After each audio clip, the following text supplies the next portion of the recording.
ഒറ്റശിഖരം സീരിയലിന്റെ latest episode promo റിവ്യൂയിലേക്ക് എല്ലാ കൂട്ടുകാർക്കും സ്വാഗതം. അങ്ങനെ കുഞ്ഞിനെ ഒരു മാസമെങ്കിലും സംരക്ഷിക്കണമെന്നുള്ള ആവശ്യം പറയാനായിട്ട് മുകുന്ദനാണെങ്കിൽ ചന്ദ്രമോഹനോടും ഡോക്ടറോടൊക്കെ തന്നെ ആവശ്യപ്പെടുന്നുണ്ട്. അങ്ങനെ തുളസിയോട് പോയിട്ട് കാര്യങ്ങൾ പറയുന്ന സമയത്ത് തുളസിയാണെങ്കിൽ ഒരു 2-3 ദിവസത്തിനകം തന്റെ മകളെ ഹോസ്പിറ്റലിൽ നിന്ന് ഡിസ്ചാർജ് ചെയ്ത് കൊണ്ടുപോകണം. അതുകൊണ്ട് തന്നെ ആ കുഞ്ഞ് കൂടെ ഉണ്ടാവരുത്, കരാർ പ്രകാരം എത്രയും പെട്ടെന്ന് ഏറ്റെടുക്കണം എന്നുള്ള പിടിവാശിയിലാണ്. മീനാക്ഷിയോട് കാര്യങ്ങൾ പറഞ്ഞാൽ മനസ്സിലാകുമെന്ന് ചന്ദ്രമോഹനും മേനോനൊക്കെ തന്നെ വിചാരിക്കുകയാണ്. അതുകൊണ്ട് തന്നെ മീനാക്ഷിയോട് സംസാരിക്കാനായിട്ട് ചന്ദ്രമോഹൻ വരുന്നുണ്ട്.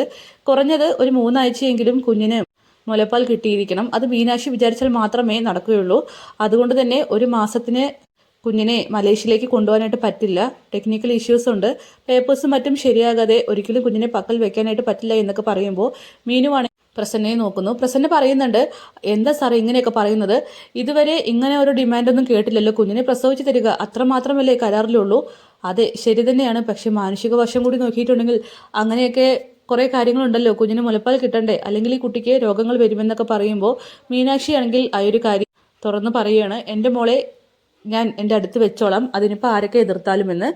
എങ്കിൽ കൂടിയും തുളസിയെ കണ്ട അനുവാദം വാങ്ങാനായിട്ട് ചന്ദ്രമോഹൻ പോകുന്നുണ്ട്. തുളസിയാണെങ്കിൽ അയാളെ ആട്ടിപ്പായിക്കുകയാണ്. ഒരിക്കലും തൻ്റെ മകളുമായിട്ട് ആ കുഞ്ഞ് വീട്ടിലേക്ക് വരരുത്, ഞാൻ നിയമപരമായിട്ട് നിങ്ങളെ കൈകാര്യം ചെയ്യുമെന്നൊക്കെയാണ് തുളസി ഭീഷണിപ്പെടുത്തുന്നത്.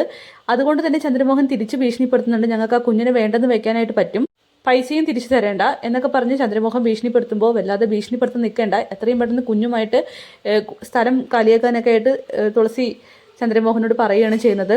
അങ്ങനെ ഇക്കാര്യം ചന്ദ്രമോഹനാണെങ്കിൽ മുകുന്ദനെയും അങ്കിതയെയും വിളിച്ചറിയിക്കുന്നുണ്ട്. അവരാണെങ്കിൽ ആകെ ധർമ്മസങ്കടത്തിലാവുകയാണ്. എന്ത് ചെയ്യും ഇനി? കുഞ്ഞുമായിട്ട് മലേഷ്യയിലേക്ക് പോകാനായിട്ട് ഒരുപാട് കാര്യങ്ങളാണ് നീക്കം ചെയ്യേണ്ടത്. പക്ഷേ മുകുന്ദനാണെങ്കിൽ മലേഷ്യയിലേക്ക് പോയേ മതിയാകൂ. അതുകൊണ്ട് തന്നെ എന്താണ് ഇനി ഒരു പ്രതിവിധി എന്നറിയാനായിട്ട് അവരാണെങ്കിൽ ആകെ ടെൻഷൻ അടിക്കുകയാണ്.